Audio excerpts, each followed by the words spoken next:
Halo, Assalamualaikum warahmatullahi wabarakatuh. Kembali berjumpa dengan Pustaka Guru, dan video kali ini adalah video kelanjutan untuk materi profesional SKB Guru SD, yaitu untuk mapel bahasa Indonesia. Tapi sebelumnya saya ucapkan selamat kepada teman-teman yang pada kali ini lolos melanjutkan untuk tes SKB. Mudah-mudahan nanti teman-teman berhasil dan sukses sehingga bisa menjadi ASN di tahun 2020 ini. Amin.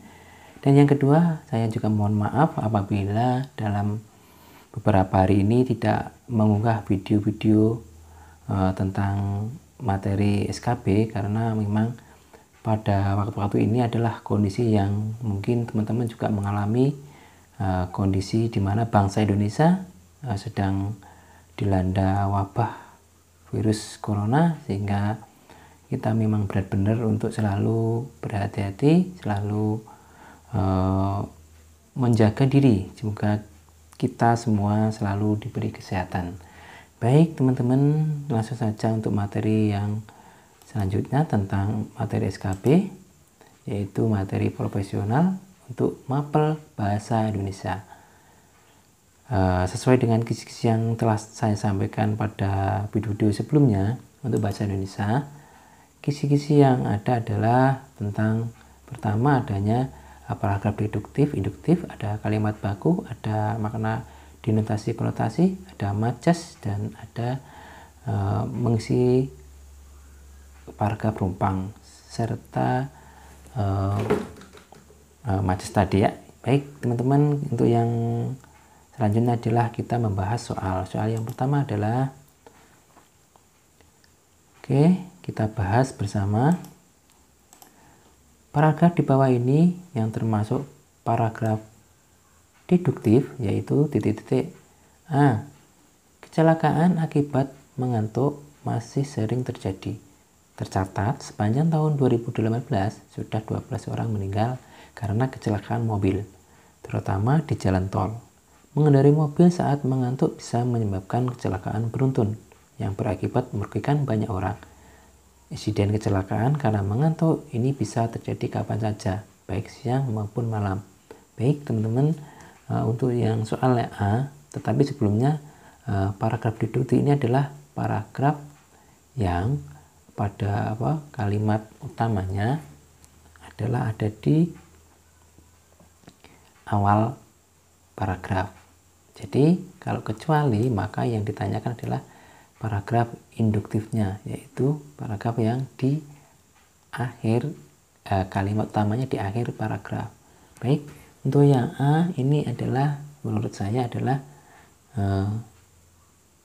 salah, karena ini adalah kalimat utamanya di paragraf A. Kecelakaan akibat mengantuk masih sering terjadi. Nah, ini kalimat utamanya. Kemudian selanjutnya ini adalah kalimat penjelasnya. Oke. Baik, yang ke B. Chairil Anwar adalah salah satu penyair ternama di Indonesia. Penyair kelahiran Medan ini juga menjadi bagian dari sastrawan angkatan 45 yang terkenal, ya, selain Asrul Sani dan Ridwan Abin dan seterusnya. Nah, ini kalau ini juga sama seperti choice atau pilihan yang A. Jadi Chairil Anwar adalah salah satu penyair ternama di Indonesia. Ini adalah kalimat utamanya. Kemudian yang selanjutnya adalah kalimat penjelas atau kalimat khususnya. Ini kalimat umum, kemudian ini khususnya untuk menjelaskan yang kalimat umumnya atau kalimat pokok, kalimat intinya. Kemudian yang C, penyalahgunaan narkoba bisa menyebabkan dampak negatif bagi pengguna yang menggunakan. Salah satu akibatnya adalah ini ya, titik-titik, adanya gangguan mental. Baik, ini sama dengan yang B juga atau yang A, bahwa narkoba bisa ini adalah kalimat utamanya, kalimat utama dari paragraf ini. Jadi yang lainnya ini adalah penjelasnya. Baik, kita yang pahami dulu untuk soal yang D. Sekarang kita sudah memasuki musim penghujan. Terdapat banyak sampah yang menumpuk karena kita sering membuang sampah sembarangan. Apalagi dangkalnya permukaan sungai saat ini bertambah, sehingga tidak mengherankan apabila banjir datang setiap hari.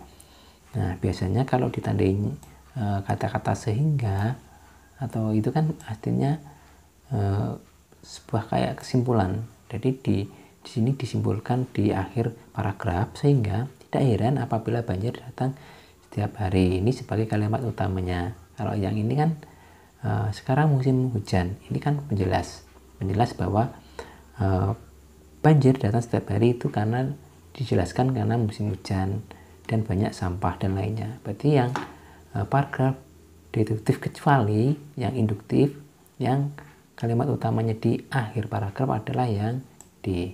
Oke, kita lanjutkan untuk soal selanjutnya.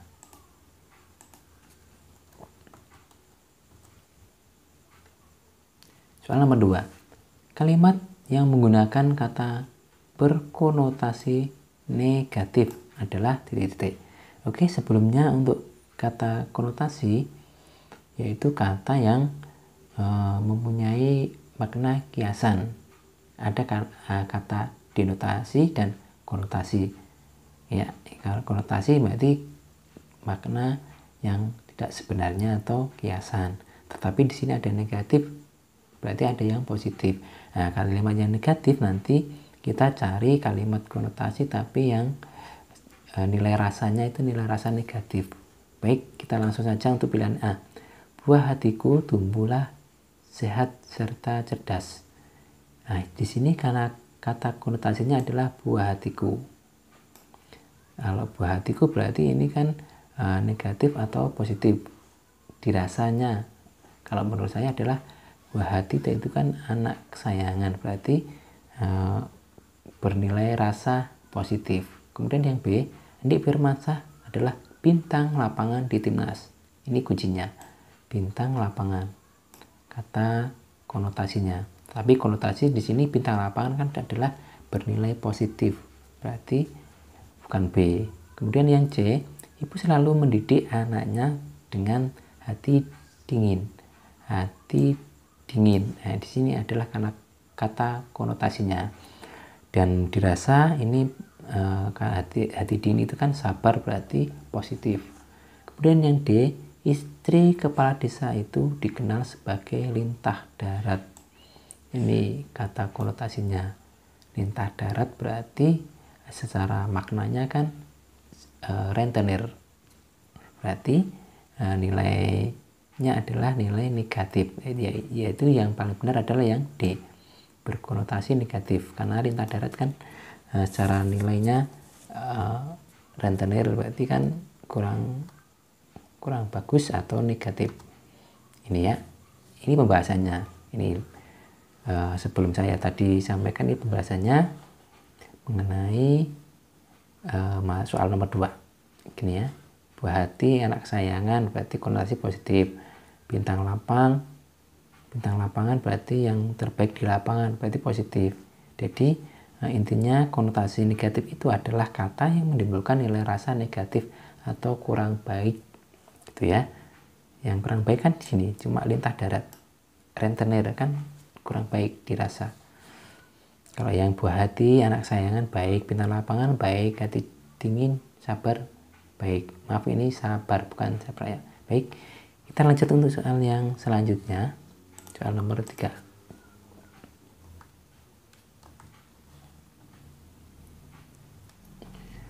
Kalimat di bawah ini merupakan kalimat yang tidak menggunakan ragam baku.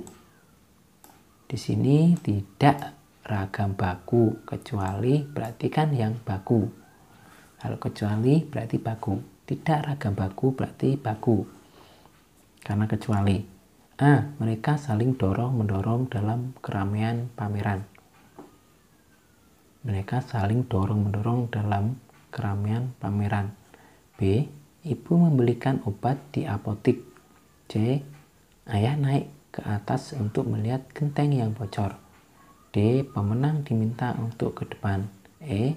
Kakak mengontrak rumah kecil di desa. Baik teman-teman, untuk soal nomor 3 ini kan cukup untuk mengecoh ya, karena di sini tidak ragam baku, masih kecuali. berarti yang baku. Mana nih ya baku?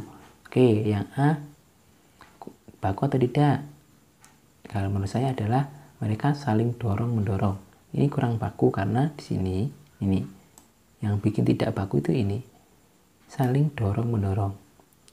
Kalau saling dorong cukup tanpa mendorong, atau tanpa saling, misalnya mereka dorong-mendorong dalam keramaian pameran, atau mereka saling dorong dalam keramaian pameran. Jadi saling sudah dorong dan mendorong. Jadi kurang tepat atau kurang bukan kata baku, bukan kalimat baku. Oke, nomor 2, ibu membelikan obat di apotik. Nah, ini obat di apotik. Apotik itu menurut saya adalah tidak baku, karena yang baku adalah apotek. Apotek. Oke, yang C, ayah naik ke atas untuk melihat genteng yang bocor. Naik ke atas, ini yang tidak, menurut saya yang membuat tidak baku ini naik ke atas. Kalau cukup tanpa ini dihindari ya. Ini ayah naik untuk melihat genteng yang bocor, atau ayah ke atas untuk melihat genteng yang bocor. Naik kan otomatis ke atas, jadi ini yang menyebabkan tidak baku. Yang D, pemenang diminta untuk ke depan. Pemenang diminta untuk ke depan. Oke, yang E kita lanjutkan. Yang E, kita untuk jawaban D kita simpan dulu. Yang E, kakak ngontrak rumah kecil di desa. Oke, ini tidak baku ngontrak. Yang baku adalah kakak mengontrak rumah kecil. Mengontrak. Berarti jawaban yang D ya, ini karena benar, ini sudah baku. Pemenang diminta untuk ke depan. Biasanya yang tidak baku itu pemenang diminta maju untuk ke depan. Yang mana maju itu pasti ke depan. Nah, itu yang biasanya yang tidak baku. Karena ini tidak ada majunya, berarti ini jawaban D ini jawabannya gitu ya. Nah, pembahasannya seperti ini, sama. Mereka saling dorong dalam keramaian. Yang A tidak baku, yang baku adalah mereka saling dorong tanpa harus mendorong, karena saling dorong-mendorong jadi double. Kemudian yang B, ibu membelikan obat di apotik. Apotik di sini salah, yang baku adalah apotek. Bukan pakai I tapi pakai E. Kemudian yang C juga tidak baku karena tadi ayah naik untuk melihat genteng. Ke atasnya harus tanpa ke atas, karena naik itu pasti ke atas. Kemudian D, ini jawabannya. Maksud saya di sini saya tulis maju karena ini tidak baku. Dan jawabannya D kan baku, sudah betul. Kemudian yang tidak baku itu maju ke depan.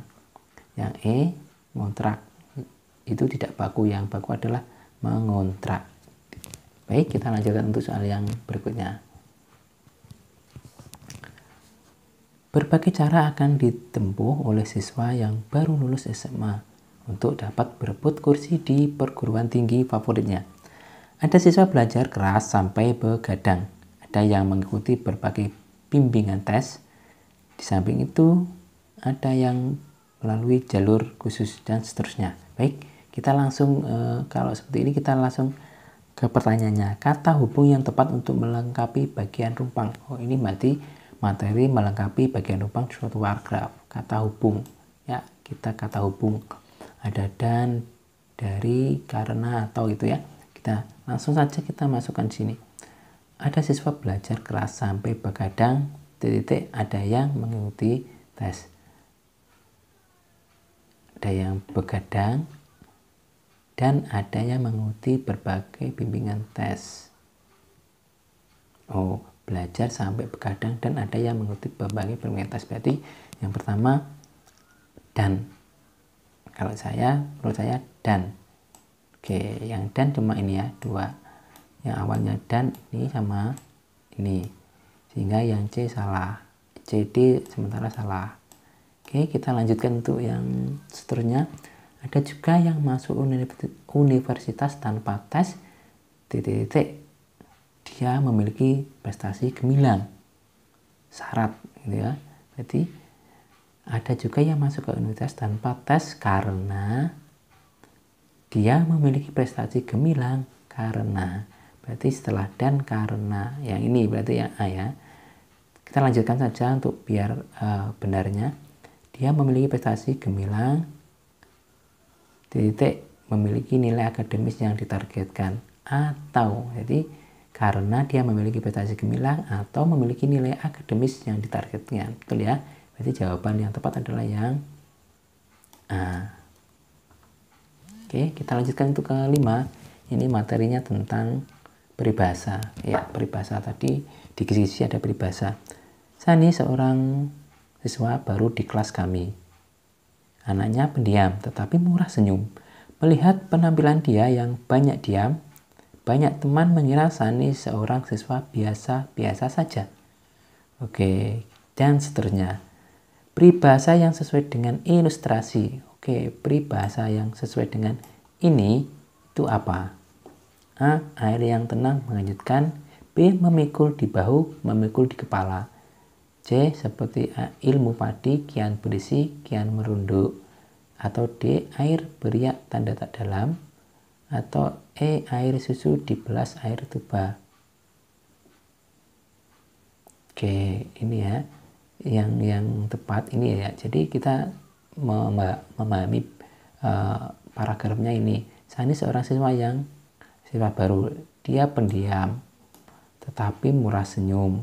Melihat penampilannya yang diam, karena laki-laki diam, banyak teman mengira Sani orang biasa. Akan tetapi saat ulangan hasilnya selalu yang paling tinggi. Diam-diam berarti dia diam tapi nilainya bagus, berarti diam-diam menghanyutkan gitu ya. Berarti yang tepat adalah yang A. Air yang tenang menghanyutkan atau diam-diam menghanyutkan gitu ya kalau kita memahaminya. Baik, itu soal nomor 5. Kemudian kita lanjutkan untuk soal berikutnya. Nah, ini pembahasannya. Peribahasa sesuai dengan ilustrasi atas gitu ya. Sifatnya diam, kemudian dan sebagainya. Ini ya pembahasannya. Nanti teman-teman pelajari lagi. Nanti bisa teman-teman unduh ini materi ini, soal-soal ini termasuk pembahasannya di file PDF yang nanti akan kita lampirkan di deskripsi. Baik, kita lanjut untuk soal yang ke-6. 1. Dan bebaskan daku dari siksaan ini. 2. Biarkan sang rembulan menyapaku. 3. Melepas rindu untuk bertemu. 4. Dan aku dan angin yang menemukanku. 4. Lari yang bermajas sama dalam puisi di atas adalah, jadi ini ada majas, sebuah lari ini yang sama yang nomor berapa dan nomor berapa gitu. Oke. Biarkan sang rembulan. Oke. Ini kalau saya ini sang rembulan menyapaku. Kemudian yang sama lagi dengan angin yang menemukanku. Ya. Coba kita lihat pembahasannya. Pada lari kedua dan keempat ini ya. Isinya rembulan dapat menyapa, kemudian angin yang menemukan. Ini masuk ke dalam majas personifikasi. Mana ini ya. Majas personifikasi. Karena apa majas personifikasi itu adalah sesuatu oleh benda kemudian seolah-olah seperti manusia. Ya, menemukan ada sesuatu yang dilakukan oleh manusia. Kayak menyapa, kayak menemukan itu kan seolah itu adalah manusia yang melakukan. Tapi di sini sang rembulan angin. Berarti disebutkan bahwa untuk 2 dan 4 ini sama majasnya, yaitu personifikasi. Kalau yang 1 dan 3 tidak ada, bukan majas itu ya. Berarti yang jawaban yang di 2 dan 4 gitu teman-teman. Nanti teman-teman juga bisa mempelajari tentang majas-majasnya, banyak sekali contoh atau jenisnya. Kita lanjutkan untuk soal selanjutnya. Ini yang ke-7, kayaknya soal yang terakhir. Ayah selalu membawa gudang garam kemanapun ia pergi. Kalimat di bawah ini yang menggunakan majas yang sama dengan kalimat tersebut. Baik, gudang garam ini jelas termasuk majas ya, karena gudang garam di sini yang dimaksud gudang garam itu kan rokok, bukan gudang yang berisi garam. Karena kalau di bawah kan berat, berarti ini majas ini rokok ya, jadi sesuatu merek. Kemudian nah ini kita sama untuk A, sampai sekarang belum kelihatan batang hidungnya. Ini batang hidungnya kalau majasnya, tapi kita lihat nanti. Gedung-gedung di Jakarta telah mencapai langit. Mencapai langit, gedungnya mencapai langit. Bel telah memanggil. Bel itu memanggil. Kemudian Pak Bambang pergi ke kantor dengan naik kijang. Dewi malam bersembunyi di balik awan. Dewi malam bersembunyi di balik awan. Oke teman-teman, untuk A sampai sekarang belum kelihatan batang hidungnya. Kalau batang hidungnya itu termasuk majas pars pro toto, karena sebagian untuk memperlihatkan keseluruhan ya. Kemudian yang B, gedung-gedung di Jakarta telah mencapai langit. Itu kan melebih-lebihkan. Artinya ini termasuk majas hiperbola. Oke, yang C, Bel telah memanggil. Ini sama yang soal sebelumnya. Bel itu kan benda, bukan hidup, benda mati. Kemudian ini bisa memanggil. Berarti kan menyerupai manusia. Berarti ini termasuk majas personifikasi, seperti soal yang nomor 6 tadi. Kemudian yang D, Pak Bambang pergi ke kantor dengan naik kijang. Nah, kijang, maksudnya naik kijang itu bukan naik hewan kijang atau hewan rusa, bukan. Tapi kijang di sini adalah merek, sama halnya dengan gudang garam tadi. Ini merek rokok, kalau ini merek mobil. Jadi ini termasuk majas apa teman-teman? Gudang garam dan kijang itu termasuk metonimia, majas metonimia. Baik, untuk yang E, Dewi malam bersembunyi di balik awan. Dewi malam itu kan artinya kalau malam berarti bulan. Berarti ini bukan majas sama dengan yang soalnya, tapi Dewi malam itu termasuk majas metafora. Oke, bahasanya coba kita lihat.